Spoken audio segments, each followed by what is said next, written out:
Hey, hey, hey, what's happening, awesome people? Welcome back to my channel. Welcome back to my podcast. Joshua Ep.3 here. Glad to have you back with me again with another Food for Thoughts. So, folks, before we start today's session, I would like to let you know that besides listening to today's Food for Thoughts on YouTube, you can also listen to it on major podcast platforms like Spotify or iTunes. My podcast name is also the same as my YouTube channel name, that is Scrum Master in Black. All right, so let's start today's video podcast, folks. Today, I want to answer one of the most common questions I get a lot, mainly from developers. The question is something like, what if our product owner does not really have ownership over the product? It's quite common for someone to be called as the product owner, but he or she doesn't really have ownership over the product, which is quite ironic. I often call these people as proxies or scribes, and scribes and proxies do not have a long term product vision because they're not really the owner of the product. Thus, quite often not inspiring and motivates the developers. Their decisions quite often are overridden by others in the company. Scribes and proxies may detract developers from self managing, and that's quite unfortunate because self management is the key tenet in Scrum. Now, if you're a developer in this kind of complex situation, my advice to you is to voice out your feedback or your concerns to your Scrum Master because according to Scrum Guide, the Scrum Master is a true leader who serves the product owner and everyone else in the company. In fact, when you read the second sentence in the Scrum definition section in Scrum Guide, it explains the environment that the Scrum Master needs to foster. Now, if you're a Scrum Master who notice that the product owner is not taking ownership over the product, you first need to identify what would be the root cause for the product owner not taking ownership over the product. From my personal experience, there are no sequences or step by step cookbook recipes in handling this kind of situation, but knowing the root cause helps us to create a plan to handle the situation more effectively. Every company is different, every company has different people with different personalities. As a Scrum Master, we need to inspect and adapt inside the company to discover the most effective way in handling this kind of situation. The most common reason that I have experienced is misunderstanding from the people in the company about the accountability of the product owner. Well, we do have to admit that misunderstandings might happen as we cannot expect everyone in the company to understand the Scrum framework by default. We cannot expect everyone would understand the product owner accountability by default. And that's why the Scrum Master exists, to correct any misunderstandings when the company uses Scrum. Misunderstandings may happen when people are adopting anything new. If we look around us in our society, misunderstanding may occur when people are adopting anything that they have not seen or used before. So, in the context of company using Scrum, people in the company may just simply translate Scrum as a shorter waterfall, and they may just translate the product owner as another name for business analysts or requirements engineers who only manage the product backlog. If misunderstanding of the product owner accountability in the company is what's causing the product owner to be unable to take full ownership over the product, then this is a good opportunity for the Scrum Master to teach or to mentor the people in the company, including those in management.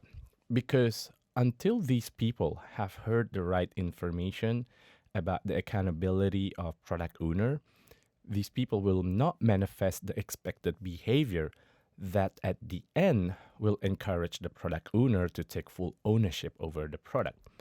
Now, in a transparent and a learning organization, the management will be open and empower the product owner. In some cases, the product owner will be given that ownership over the product, maybe a few days after the Scrum Master has run a training or mentoring session for the people in the company, for the management. In some cases, it may take longer for the management to digest the information, make plans for the transition before they finally give full ownership to the product owner. What I'm trying to say here, in a naturally transparent and a learning organization, there's a higher hope for change compared to a closed and bureaucratic organization. The Scrum team just need to be patient because the seeds for Scrum can be used effectively already there.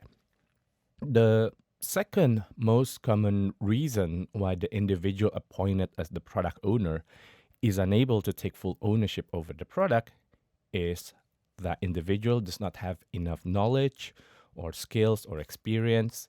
In some cases, the individual appointed to be the product owner, even though already empowered by the management, is still unconfident in making critical decisions because he or she is still new to being the owner of the product.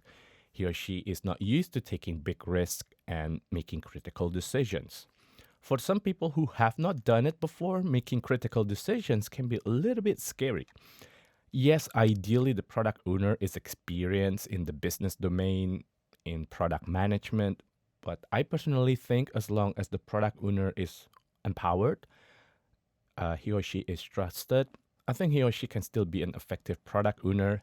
And eventually, sometime in the future, we will see this individual be able to take ownership over the product without any drama.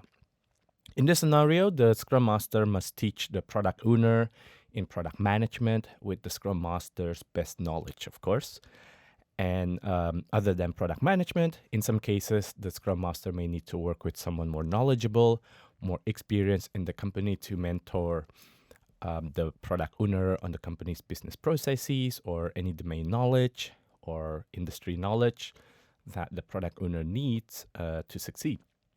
The Scrum Master, together with everyone around the product owner, must be able to help the product owner boost his or her confidence, skills, and also knowledge.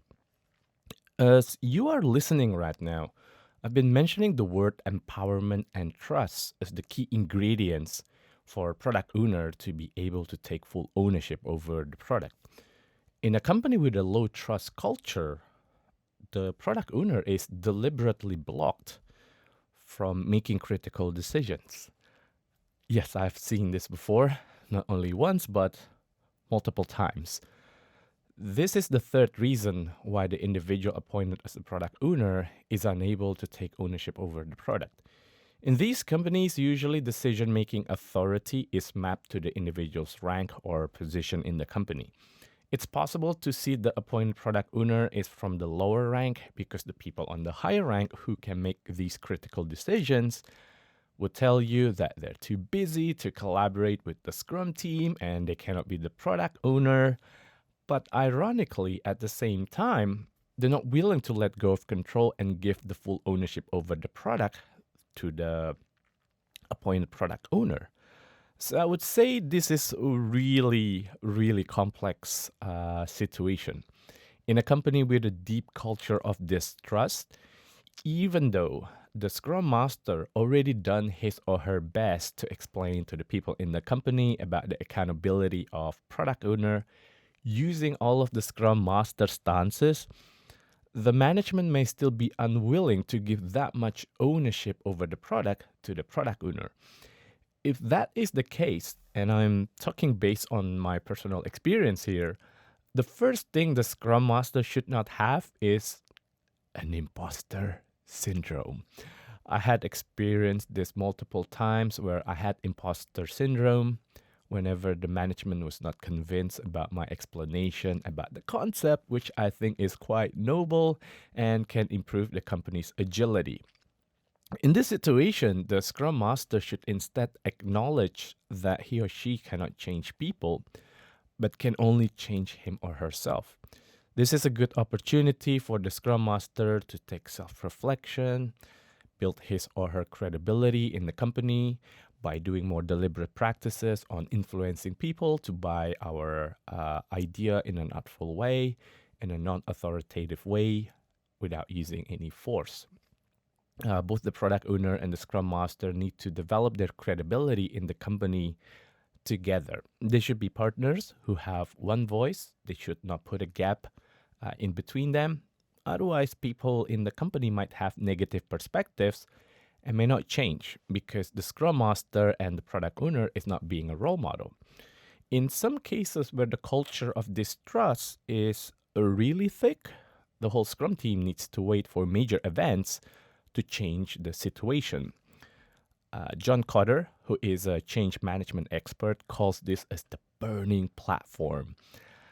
Some examples of burning platforms are senior leadership or company restructure, company merger, market disruptions, or even the pandemic, like the one we are currently experiencing. Yes, so in the past year, I've seen how people change and start trusting the product owner during the pandemic.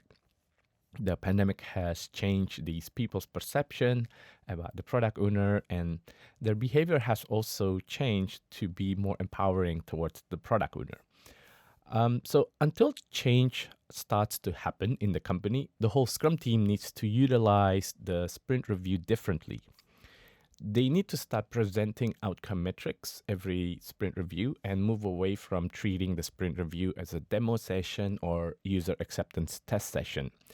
Senior management are more interested in financial related information. So this kind of information needs to be presented more often during sprint review to get the senior management more interested to attend and, most importantly, to collaborate during the sprint review. Many people from the senior management will start giving trust to the product owner if they can see with their own eyes evidence in forms of business outcome metrics improving from sprint to sprint.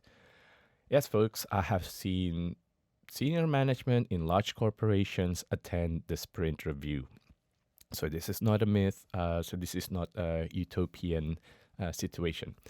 And yes, I do know what you're currently thinking right now. There are so many literatures on the internet that have been telling you that sprint review is just another demo session or a funky name for user acceptance test session. I have to tell you, nope. If you read Scrum Guide Sprint Review, it's written there. It's not a demo session or a UAT session. I've made a video on my YouTube channel regarding outcome-driven sprints, how to create outcome-driven sprint goal. And if you haven't watched that video, you can go check it out on my YouTube channel. In fact, several of my videos on my YouTube channel also touch on outcome-driven development. Now, folks, these are the three most common reasons why the individuals who are appointed as the product owner are unable to take ownership over the product based on my personal experience. But of course, there are many more reasons why the product owner is unable to take ownership over the product. If you've seen other reasons why the product owner is unable to take full ownership of the product, please let me know. If you're currently watching this video podcast from my YouTube channel, you can leave a comment down below. If you're listening until now, you should get a nuance how the Scrum Master has accountability for Scrum effectiveness in the company, just like written on Scrum Guide. And one of the way to improve Scrum effectiveness is by helping the product owner to take ownership over the product and also influence people in the company to respect product owner's decision. As I speak right now, you may be asking to yourself, what if? What if we have the wrong Scrum Master who cannot influence the people in the company and is just basically doing project management, controlling the timelines, scope, and budget? Now, to get the answer to that question, you need to watch or listen to my previous video podcast. It goes along the line, this kind of question. I've kind of already answered it in that video podcast. All right, so I'm going to wrap it up to here. That is all from me today in this video podcast. Hopefully this video podcast gives you insights to navigate through such a complex situation. I would not underestimate it. I've been there before, folks. I wish you all the best to help your product owner to be able to take ownership over the product. Don't forget to subscribe to my YouTube channel or follow my podcast on Spotify or iTunes so that you won't miss any of my future food for thoughts like this one you just heard. Talk to you next time until my next video podcast. Until then, don't forget to stay awesome.